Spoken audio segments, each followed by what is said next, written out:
Hello जय हिंद दोस्तों, आप सभी का स्वागत है आपके अपने डिजिटल प्लेटफॉर्म प्रवेश एकेडमी पर। बिहार शिक्षक भर्ती 2023 से संबंधित यह वीडियो आप सभी के लिए अति महत्वपूर्ण होने वाला है।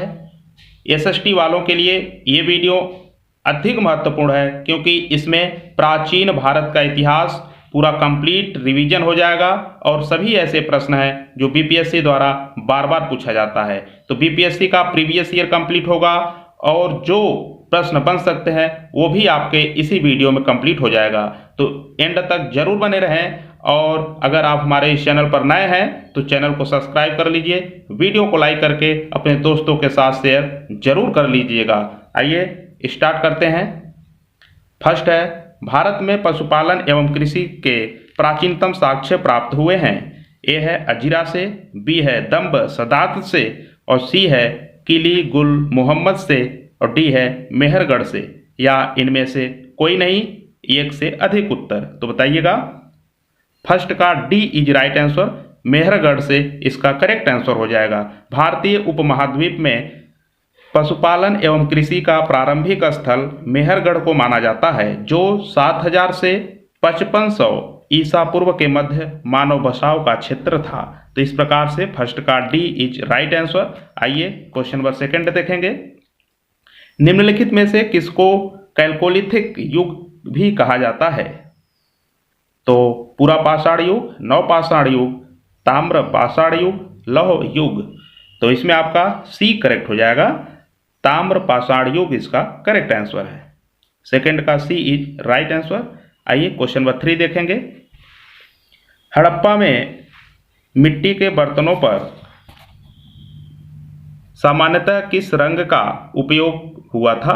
लाल, नीला, हरा, पांडु, नीला। तो थर्ड का ए इज राइट आंसर क्योंकि लाल रंग का उपयोग हुआ था। आइए क्वेश्चन नंबर 4 है। सिंधु सभ्यता निम्नलिखित में से किस युग में पड़ता है?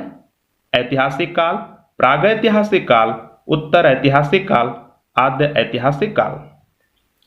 तो सिंधु सभ्यता आद्य ऐतिहासिक काल में पड़ता है, इसलिए फोर्थ का डी आपका करेक्ट आंसर हो जाएगा। आइए नेक्स्ट देखेंगे। तो दोस्तों कम से कम समय में अधिक से अधिक प्रश्नों को देखेंगे और सभी ऐसे प्रश्न देखेंगे जो इम्पॉर्टेंट है आपके एग्जाम को ध्यान में रखते हुए। तो किसी भी प्रकार का समय न लेंगे और आप वीडियो में एंड तक जरूर बने रहें और चैनल को जरूर सब्सक्राइब कर लीजिएगा क्योंकि इस चैनल पर आपको बीपीएससी द्वारा अब तक का जितना भी प्रीवियस ईयर है सब कराया गया है, आप प्लेलिस्ट में जाकर के देख सकते हैं। 5 है, सिंधु घाटी सभ्यता की सबसे महत्वपूर्ण विशेषता क्या है? ए है पकी ईंट से बनी इमारत, बी है प्रथम असली मेहराब, पूजा स्थल, कला और वास्तुकला, इनमें से कोई नहीं। तो 5 का ए सही हो जाएगा, पकी ईंट से बनी इमारत इसका करेक्ट आंसर हो जाएगा। आइए क्वेश्चन नंबर 6 देखेंगे। निम्नलिखित में से कौन सा एक हड़प्पा का बंदरगाह है? सिकंदरिया, लोथल और महारथानगढ़ और नागपट्टनम। तो 6 का बी करेक्ट हो जाएगा, लोथल इसका करेक्ट आंसर है।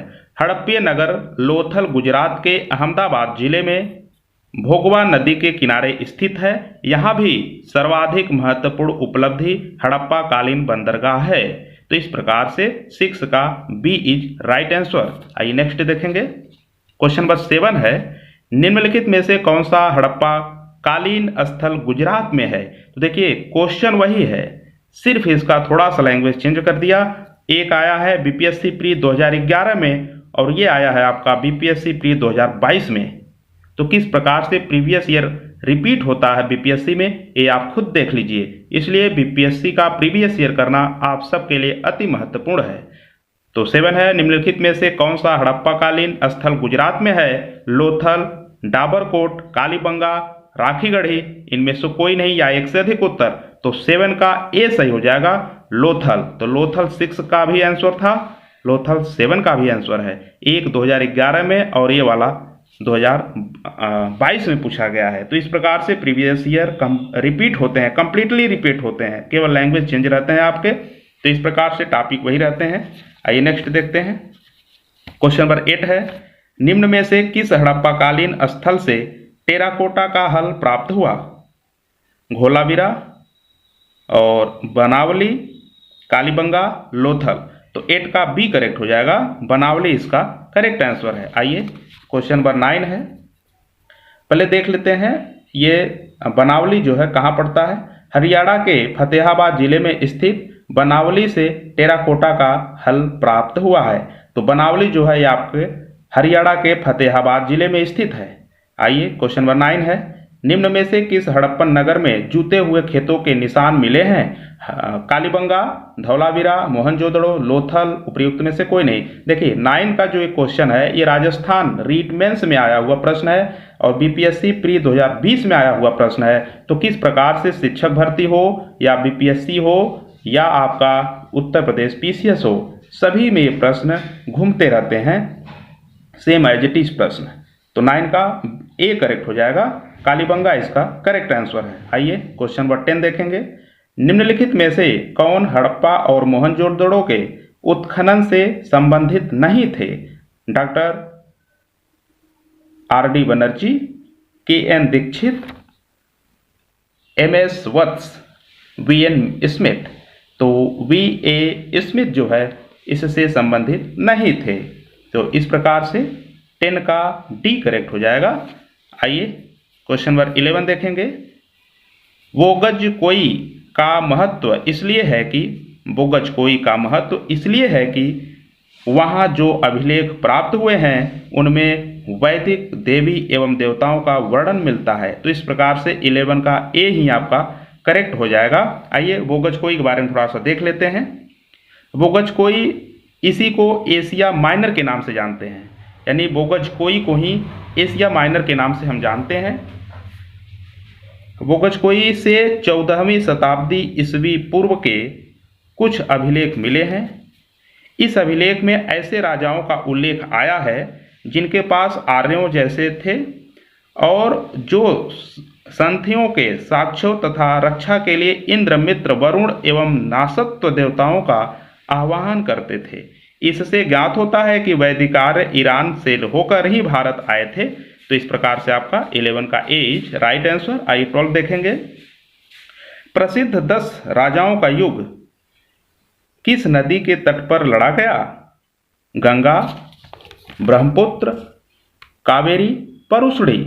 तो 12 का डी करेक्ट हो जाएगा, परुशड़ी नदी आपका सही है।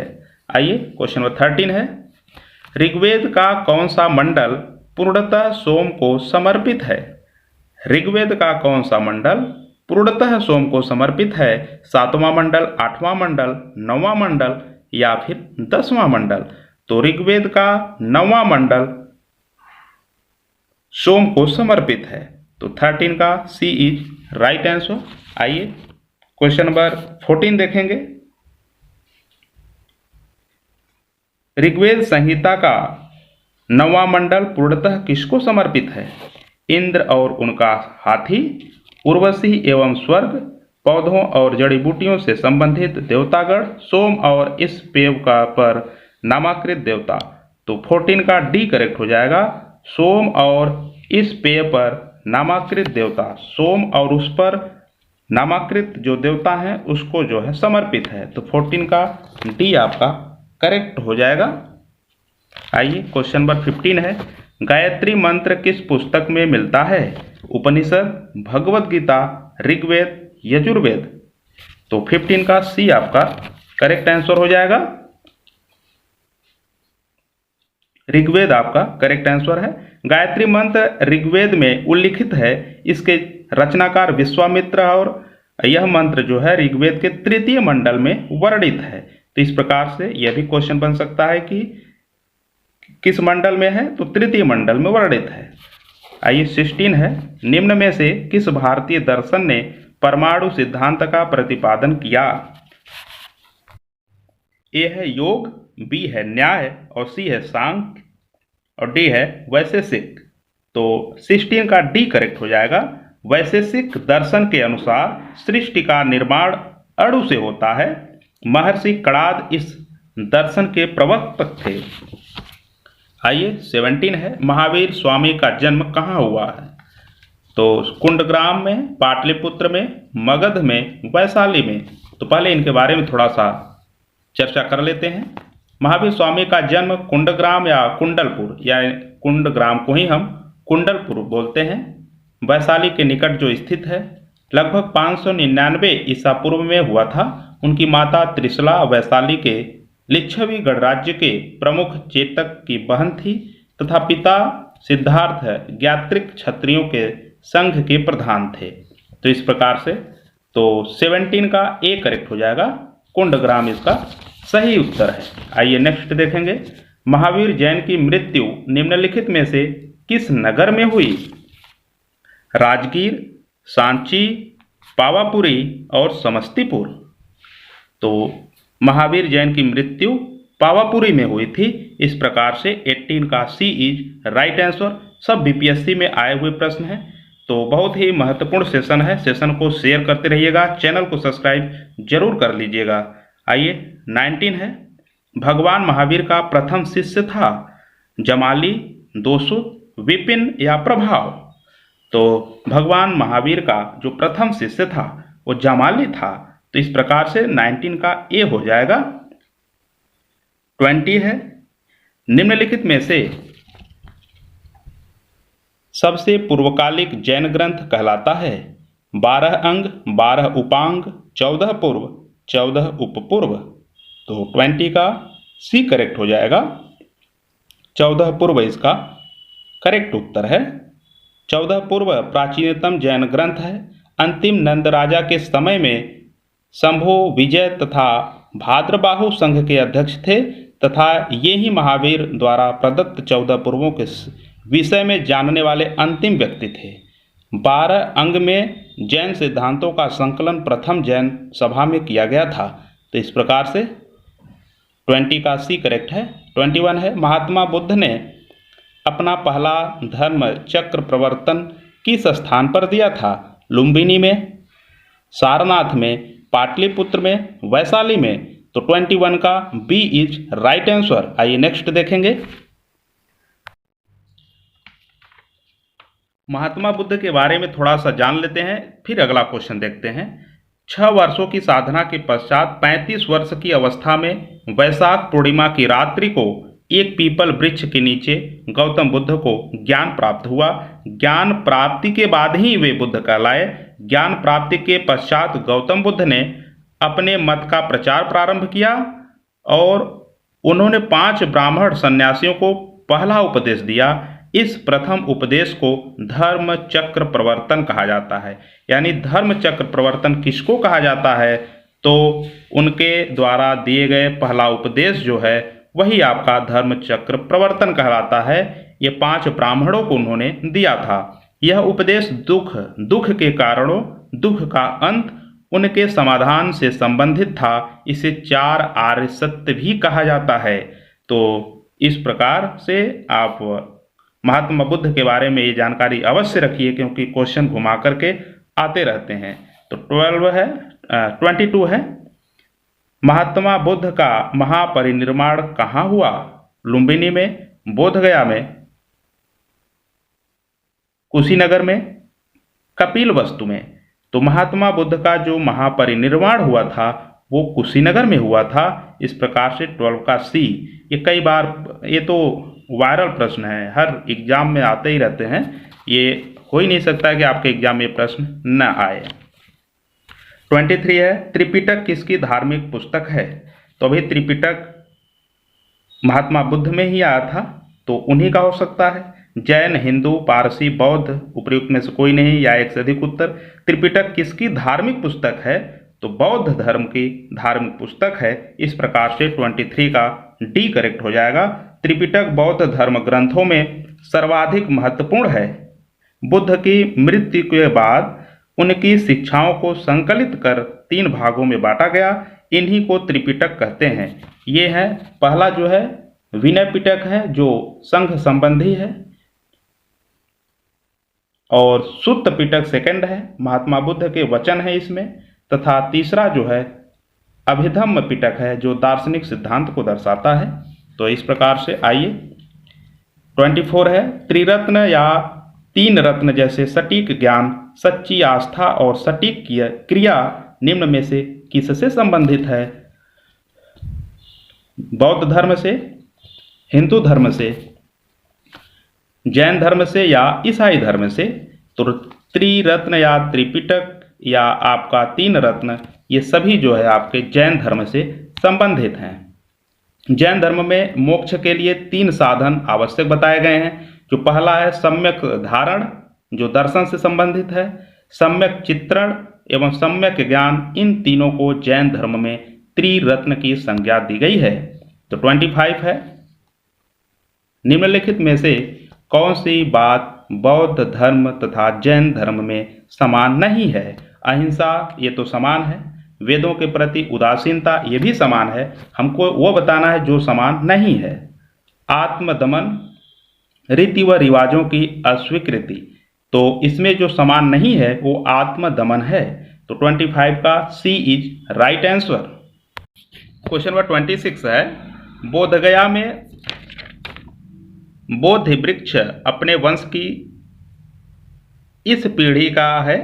तो तृतीय, चतुर्थ, पंचम, षष्ठम। फिर से समझ लीजिए, बोधगया में बोधि वृक्ष अपने वंश की इस पीढ़ी का है, यानी अपने वंश की किस पीढ़ी का है? तो पंचम पीढ़ी का है। तो इस प्रकार से 26 का सी आपका करेक्ट हो जाएगा। आइए 27 देखेंगे। बराबर की गुफाओं का उपयोग किसने आश्रय गृह के रूप में किया? आजीविकों ने, थारुओं ने, जैनों ने और तांत्रिकों ने? तो बराबर की गुफाओं का उपयोग आजीविकों ने किया था। इस प्रकार से 27 का ए इज राइट आंसर। आइए नेक्स्ट है, आजीवक जो है संप्रदाय के संस्थापक थे। आजीवक किस संप्रदाय के समर्थक संस्थापक थे? तो 28 का सी करेक्ट हो जाएगा। मखली गोसाल के संस्थापक थे। तो 28 का सी करेक्ट हो जाएगा। नेक्स्ट है 29, पाटलिपुत्र के संस्थापक थे। पाटलिपुत्र के संस्थापक कौन थे वो आपको बताना है। उदयन, अशोक, बिंबिसार, महापद्मनंद। तो 29 का ए करेक्ट हो जाएगा। उदयन आपका सही उत्तर है। पाटलिपुत्र की स्थापना अजातशत्रु के उत्तराधिकारी उदयन ने गंगा और सोन नदी के संगम पर एक किला बनाकर की थी। इसने मगध साम्राज्य की राजधानी राजगृह से पाटलिपुत्र स्थानांतरित की। यह नगर शिशुनाग वंश, नंद वंश और मौर्य वंश की भी राजधानी रही है। तो आपसे पूछा जाता है कि पाटलिपुत्र की स्थानांतरित यानी राजधानी राजगृह से पाटलिपुत्र स्थानांतरित कौन किया था? तो किसने किया था, यही आपको बताना रहता है। तो उसका आंसर भी आपका उदयन हो जाएगा। तो आइए 30 देखेंगे। किस शासक द्वारा सर्वप्रथम पाटलिपुत्र का राजधानी के रूप में चयन किया गया? तो 30 का बताइएगा। अजातशत्रु द्वारा, कालाशोक द्वारा, उदयन द्वारा, कनिष्क द्वारा? तो इसका आंसर बताइएगा आप लोग। तो 30 का जो है ये आपका उदयन द्वारा करेक्ट आंसर हो जाएगा। हर्यक वंशीय शासक उदयन या उदयभद्र के शासनकाल की सर्वप्रमुख घटना गंगा एवं सोन नदियों के संगम पर पाटलिपुत्र नगर की स्थापना है। उसने राजगृह से इसी नव स्थापित नगर में अपनी राजधानी स्थानांतरित की थी। तो दोस्तों आज पूरा जो है 30 प्रश्न हमने देखा और ये 30 प्रश्न ऐसे हैं जो कोई 2 बार कोई 3 बार बीपीएससी द्वारा पूछा गया प्रश्न है। न केवल बीपीएससी ही बल्कि यूपीपीएससी और आपका राजस्थान अभी हाल ही में शिक्षक भर्ती हुआ है, उसमें 4-5 प्रश्न पूछे गए हैं। तो इस प्रकार से ये आपके लिए बहुत ही महत्वपूर्ण सेशन था। उम्मीद और आशा करते हैं कि आप लास्ट तक इस वीडियो को देखे होंगे। अगर आपको वीडियो तेज लगता हो तो वीडियो को स्लो कर लीजिएगा और चैनल को भी अभी तक आप सब्सक्राइब नहीं किए हैं तो चैनल सब्सक्राइब कर लीजिएगा। वीडियो को लाइक करके अपने दोस्तों के साथ शेयर जरूर कर दीजिएगा। मिलते हैं नेक्स्ट वीडियो में किसी और टॉपिक के साथ। जय हिंद, जय बिहार।